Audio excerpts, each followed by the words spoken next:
যাচ্ছে আলকামার আম্মা জান ক্ষমা করছে না। আল্লাহ রাসূল সাহাবাদেরকে হুকুম করে দিলেন, এই আমার সাহাবারা শোনো, তোমরা আগুন জ্বালাও, কাঠ জোগাড় করো।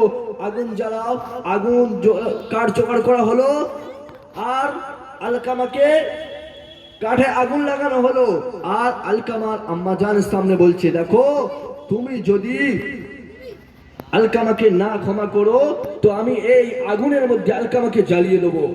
তখন বলছে, না বাবা, না না মোহাম্মদ, না, আমার ছেলেকে আগুনে জ্বেলে দিও না, আমার ছেলেকে আগুনে ফেলে দিও না, আমি মা সহ্য করতে পারবো না, আমার ছেলেকে আগুনে ফেলে দিও না, আমার সামনে আমার ছেলে আগুনে জ্বলে যাবে, আমি আলকামার আম্মা জান সহ্য করতে পারবো না। আমি চাই না, আমার ছেলে আমাকে হয়তো কষ্ট দিয়েছে, কিন্তু আমার সন্তানকে আমি আমার চোখের সামনে আগুনে জ্বলতে দেখতে পারবো না, আমার ছেলেকে আগুনে ফেলে দিও না। আল্লাহ রাসূল বলছেন, এই আলকামার আম্মা জান শোনো, সামান্য দুনিয়ার আগুনে যদি তুমি এত ভয় পাও, সামান্য দুনিয়ার আগুনে যদি তোমার ছেলেকে জ্বলতে না দেখতে পারো, তুমি কি জানো জাহান্নামের আগুন কত ভয়ঙ্কর, জাহান্নামের আগুন কত কঠোর? এই আলকামার আম্মা জান শোনো, তোমার ছেলে আলকামাকে তুমি আজকে যদি না ক্ষমা করতে, আল্লাহ পাক তোমার ছেলেকে জাহান্নামের আগুনের মধ্যে জ্বালিয়ে দিত। আলকামার মা তুমি দেখতে পাতে না, তোমার ছেলে সোনার টুকরো ছেলে, কলিজার টুকরো ছেলে আজকে জাহান্নামের আগুনের মধ্যে জ্বলতো। এই আলকামার আম্মা জান তুমি ক্ষমা করে দিয়েছো। যেই আলকামার আম্মা জান আলকামাকে ক্ষমা করলো, আলকামার মুখ থেকে উচ্চারণ হচ্ছে কালেমা লা ইলাহা ইল্লাল্লাহ মুহাম্মাদুর রাসূলুল্লাহ সাল্লাল্লাহু আলাইহি ওয়াসাল্লাম। তো মায়ের মর্যাদা আল্লাহ পাক অনেক দিয়েছে, সেগুলো আমরা যারা মা জাতি আমরা এগুলো বুঝতে চাই না যে আমাদের কত সম্মান, আমরা সেগুলো জানতে চাই না। মায়ের কত আল্লাহ রাসূল সম্মান দিয়েছে। যুদ্ধের ময়দানে এক বুড়ি মহিলা সাহাবাদেরকে জিজ্ঞাসা করছেন,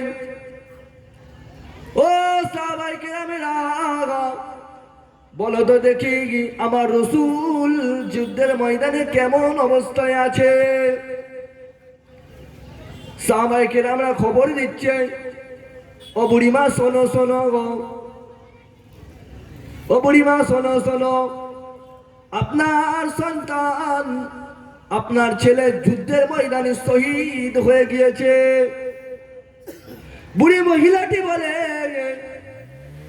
আমি শুনতে চাই না আমার ছেলে আমার সন্তান যুদ্ধের ময়দানে শহীদ হয়ে যায়, যা আমার স্বামী যুদ্ধের ময়দানে শহীদ হয়ে যায়, যা আমি রাসূল, আমি বুড়ি মহিলা এটা শুনতে চাই না। বলো বলো আমার রাসূল কেমন আছে, আমার রাসূলের কি কোনো আঘাত হয়েছে?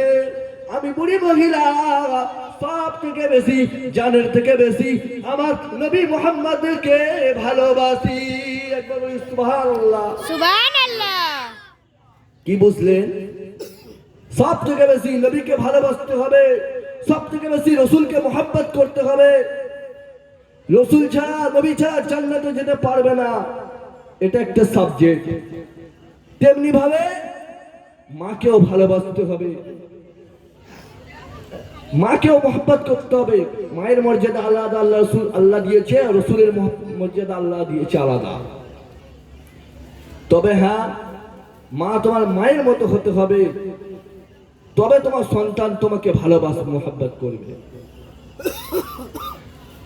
কিন্তু আমরা সেগুলো বুঝতে চাই না।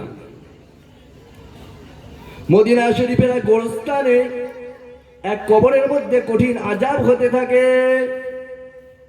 আল্লাহ রাসূল সাহাবাদেরকে নিয়ে ওই গোরস্থানের ধার থেকে হেঁটে হেঁটে হেঁটে হেঁটে যাচ্ছিলেন। যেতে যেতে দেখা পেলেন হঠাৎ করে ওই গোরস্থানের মধ্যে কঠিন আযাব হয়। আল্লাহ রাসূল দাঁড়িয়ে গেলেন, আল্লাহ দরবারে হাত তুলে দোয়া করতে থাকেন, রব্বুল আলামিন আল্লাহ তাআলা এই কবরের আযাবকে আল্লাহ আপনি মাফ করে দিন। কবরের আযাব মাফ হয় না। আল্লাহ রাসূল সাহাবাকে দোয়া করে, কবরের আযাব মাফ হয় না। আল্লাহ রাসূল যখন দেখছে কবরের আযাব মাপ হচ্ছে না, তখন নবী আমার মদিনা শরীফের সমস্ত মানুষদেরকে ডাক দিলেন, এ মদিনা শরীফের মানুষেরা, এ মদিনা বাসীরা, তোমরা সকলে কবরের কাছে এসো। সকলে মিলে কবরের কাছে দোয়া করে কবরের আযাব মাপ হয় না। সর্বশেষে এক বুড়ি মহিলা লাঠি নিয়ে টুক টুক টুক টুক করে চলে আসে ওই গোরস্থানের কাছে। আল্লাহ রাসূল এই বুড়ি মহিলাকে বলতে থাকে, মা বুড়ি মহিমা, এই কবরটা কার মা? এই বুড়ি মহিলাটা বলতে থাকে, বাবা মুহাম্মদ, ওই কবরটা আমার সন্তানের কবর।